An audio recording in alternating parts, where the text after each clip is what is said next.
Bhim army के प्रमुख चंद्रशेखर ने करीब 1 महीने पहले वाराणसी लोकसभा सीट से प्रधानमंत्री नरेंद्र मोदी के खिलाफ चुनाव लड़ने का ऐलान किया था, लेकिन चुनाव करीब आने के साथ ही उन्होंने यू टर्न ले लिया है। अचानक सामने आए चंद्रशेखर के इस यू टर्न के सियासी मायने निकाले जा रहे हैं। ऐसे में सवाल उठना लाजमी है कि वाराणसी में मोदी के खिलाफ चुनाव क्यों नहीं लड़ेंगे भीम आर्मी के प्रमुख। मोदी के खिलाफ चुनाव लड़ने पर चंद्रशेखर के यू टर्न का राज क्या है? दरअसल वाराणसी सीट से मोदी के खिलाफ चुनाव नहीं लड़ने के फैसले को लेकर चंद्रशेखर ने कहा है कि वो गठबंधन को कमजोर नहीं करना चाहते हैं। चंद्रशेखर ने कहा कि मुझे पहले उम्मीद थी कि महागठबंधन मुझे समर्थन देगा, लेकिन महागठबंधन का समर्थन नहीं मिलने से मुझे निराशा हाथ लगी है। मेरा अंतिम उद्देश्य नरेंद्र मोदी को हराना है।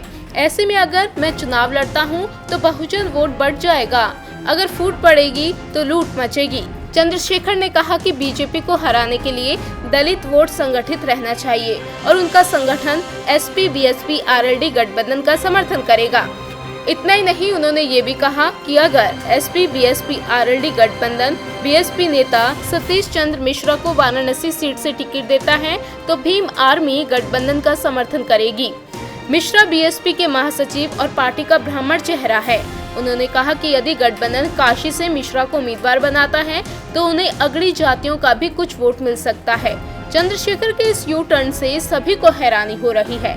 ऐसा इसलिए क्योंकि इससे पहले चंद्रशेखर ने मिश्रा पर मायावती को गुमराह करने और दलित संगठन के खिलाफ साजिश रचने का आरोप लगाया था।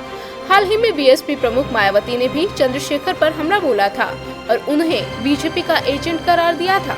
उन पर दलित वोट बांटने का आरोप लगाया था। मायावती की आलोचनाओं पर चंद्रशेखर ने कहा कि मैं 16 महीने तक जेल में था। जेल में रहते हुए मैं रोज सोचता था कि बहन जी हमारा पक्ष लेंगी, हमारे लिए लड़ेंगी, लेकिन उन्होंने एक शब्द नहीं बोला। रिहाई के बाद मैंने उन्हें फोन करने की कोशिश की, लेकिन उन्होंने कोई जवाब नहीं दिया।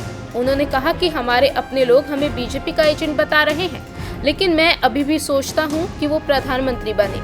मैं मायावती के साथ ये वाक युद्ध अब हमेशा के लिए खत्म करना चाहता हूं। उधर चंद्रशेखर के इस ऐलान को प्रियंका गांधी के काशी से चुनाव लड़ने की अटकलों से जोड़कर भी देखा जा रहा है। इंडिया न्यूज़ वायरल की रिपोर्ट।